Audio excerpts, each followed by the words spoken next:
You ever noticed how a shop has a specific smell right before you turn the first machine on? It's that mix of cold iron, lingering sawdust, and maybe a ghost of mineral spirits. It's the smell of potential, usually followed closely by the smell of me realizing I've forgotten where I put my marking knife. Or the smell of a very expensive piece of walnut getting toasted because your blade is dull. Specific, I like it, but today we're talking about the gear that keeps us from smelling like, well, copper and antiseptic in an ER waiting room. We're doing the deep dive on safety. And I know, half the folks listening just rolled their eyes so hard they saw their own brains. But stay with me. Safety isn't about being a hall monitor. It's about making sure you can actually show up to work tomorrow with the same number of appendages you have today. It's the boring stuff that keeps the fun stuff from becoming a life-changing event. I've seen the way you look at your table saw, Tiger. It's a healthy mix of respect and genuine fear. It's like living with a grizzly bear that happens to be very good at making straight cuts. You don't get cozy with it. You follow the rules of the house. Let's start with the windows to the soul. Eye protection. I once saw a guy try to use his regular sunglasses as safety gear while grinding a lawnmower blade. He thought he looked like a movie star until a hot shard of steel tucked itself right behind the lens. That sounds like a very permanent way to get a new perspective on life. He got lucky, but barely. The thing people miss is that impact resistant isn't just a marketing buzzword. Real safety glasses have side shields for a reason. Debris doesn't just come at you like a pitch in baseball. It swirls. It ricochets off the fence, off the wall, and sneaks in the side door. And for the folks doing the heavy stuff, the grinding, the welding, is a pair of glasses enough? Because I've seen those full face shields, and they look heavy. They're a bit clunky, sure, but if you're at the bench grinder or sparks are flying, that shield is your best friend. It's the difference between a minor whoops and a trip to the plastic surgeon to explain why your forehead looks like a topographical map of the moon.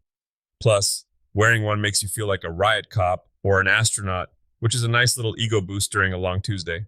Speaking of protection, let's talk about the hands. This is where I get confused. Sometimes you're wearing gloves, sometimes you're treating them like poison. What's the rule? This is the one that trips up the beginners. If the machine spins, the gloves stay in the drawer. Drills, lathes, table saws, they don't care about your skin, but they love fabric. A glove gives the machine a handle to grab you by. It'll pull your hand into the works before your brain even registers that something is wrong. So, gloves are for heat and chemicals, not for the moving metal teeth part of the job. Spot on. Use those nitrile ones for the messy stuff. Oils, antifreeze, mineral spirits. Your skin is a sponge, Alex. You soak up enough of that shop chemistry over 20 years and your liver starts sending you nasty letters. And for the hot stuff, leather. Always leather. But the second you step up to that drill press, you go barehanded. You mentioned the drill press. I read something in a manual recently about shop etiquette being a safety feature. It sounded a bit polite, like we're having tea. It sounds polite until you're the one who trips over a pile of scrap wood someone left in the walkway. Shop safety is a team sport. If you're working with someone else, you have to be their second set of eyes. There's a rule I've lived by. The moment you spot a mistake and decide not to fix it, it becomes your mistake. That's a heavy one. Repair and repent, right? Exactly. If the floor is slick with coolant, you don't walk past it. You throw down the absorbent, kitty litter, floor dry, whatever you've got, and you deal with it. A slip in a kitchen means a bruised ego. A slip in a machine shop, you might end up becoming part of the scenery.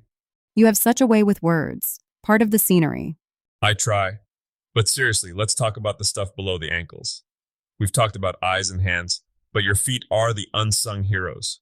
I see kids coming into the shop in those thin canvas sneakers sometimes. I tell them, those are great for a stroll in the park, but a half-inch thick piece of plate steel doesn't care about your fashion sense. You need steel toes, or at least a very high-quality composite, and non-slip soles. Oils and coolants turn a concrete floor into an ice rink faster than you can say emergency room. I've always wondered about the no jewelry rule, too. Is a wedding ring really that dangerous? In a heartbeat. It's called degloving, Alex. And if you want to keep your lunch down, don't look it up on Google Images. Anything that can get snagged, watches, rings, loose sleeves, long hair, it's all just a leash the machine can use to take you for a ride. Okay, point taken. No rings, ponytails tightly secured, no 70s rock star wizard sleeves. Exactly. Keep it tucked, keep it tight. Let's talk about the specific machines. Everyone's seen a bandsaw. It looks relatively tame compared to a circular saw, but I bet it has its own set of don'ts. The bandsaw is a sneaky one. Because it's quiet and doesn't kick back like a table saw, people get casual. They start pushing small pieces with their fingers way too close to that blade. A bandsaw doesn't cut. It's a microscopic file moving at 2,000 feet per minute. It'll take a notch out of you before you even feel the heat. So what's the pro tip there? Push sticks? Always. If your fingers are getting within 3 inches of the blade, you're playing a game of chicken you're eventually going to lose. Use a scrap piece of wood to feed the work. And keep the blade guard down. I see people with 3 inches of exposed blade above their work because they were too lazy to turn the knob. That's just inviting a disaster to dinner. And what about the big guys, the mills and lathes? That's where the advanced tag comes in, right? Those are the heavy hitters. You don't just walk up to a Bridgeport mill and start cranking handles. That's where you need to check the standard operating procedures. I don't care if you've been doing this for 40 years. Every machine has its own personality. Some lathes have a lot of coasting time after you hit the stop button. If you reach in there to grab a chip while it's still spinning, well, you're back to that part of the scenery problem we talked about. You mentioned chips. For the listeners who aren't metal workers, we're talking about those sharp spirals of metal, right? Yeah, and they are essentially little razor wire springs. Never, ever use your hands to clear them. Use a brush or a hook. I've seen people try to blow them off with compressed air, which is a great way to turn a metal shaving into a projectile that finds the one guy in the shop not wearing safety glasses. I've heard you grumble about compressed air before. You're not a fan of using it as a leaf blower for your clothes? Oh man, that's a big one. People love to dust themselves off with the air hose. But here's the thing. That air is under high pressure. It can drive dirt or oil right through your skin and into your bloodstream. It's called an air embolism, and it's a one-way ticket to the hospital. Use a brush or a vacuum. Leave the air hose for the tools. Let's talk about maintenance. You mentioned something called lockout, tagout. It sounds like something from a spy movie. I wish. It's actually much simpler, but twice as important. If you're changing a blade or fixing a motor, you don't just flip the switch to off. You unplug it, and if it's a hardwired machine, you lock the breaker box. There is nothing more terrifying than having your hands inside a machine and hearing someone across the shop say, "Hey, why is this unplugged? Why is this unplugged?" And hearing the click of the power coming back on. That's a haunting thought. It's happened. That's why we use those little red locks and tags. It says, "Tigers in the guts of this thing, stay away." It's a physical guarantee of safety. What about the invisible stuff? Fumes, dust, chemicals. I feel like those are the hazards people ignore because they don't have teeth. Exactly, the slow motion hazards. If you're painting or using resins or even just sanding certain exotic woods, you need a respirator, not a paper mask. Those are for keeping sawdust out of your nose, but they won't stop chemical vapors. You need those heavy-duty cartridges. And I'm guessing a ventilated area means more than just cracking a window? Usually, yeah. If you can smell the fume strongly, your ventilation is failing. You want those exhaust fans pulling the bad air away from your face, not across it. I've seen guys welding in a closed garage who end up with metal fume fever by dinner time. It feels like the worst flu of your life, all because they didn't want to open the big door and let a little cold air in. It sounds like a lot of this comes down to one thing: being present, not being tired, not being distracted by a phone, and definitely not being under the influence of anything.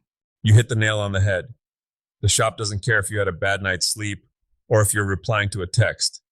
It's a focused environment. If your mind is in the kitchen thinking about what's for dinner while your hand is on the table saw, you've already checked out. And the shop has a nasty way of reminding you to pay attention. So, what's the takeaway here? If someone's just setting up their first little garage shop, what's the must-have list? First, a good pair of safety glasses that you actually find comfortable. If they hurt your ears, you won't wear them. Second, a solid pair of boots. They don't have to be expensive, just tough. Third, a fire extinguisher rated for both grease and electrical fires. Keep it by the door, not buried behind a pile of lumber.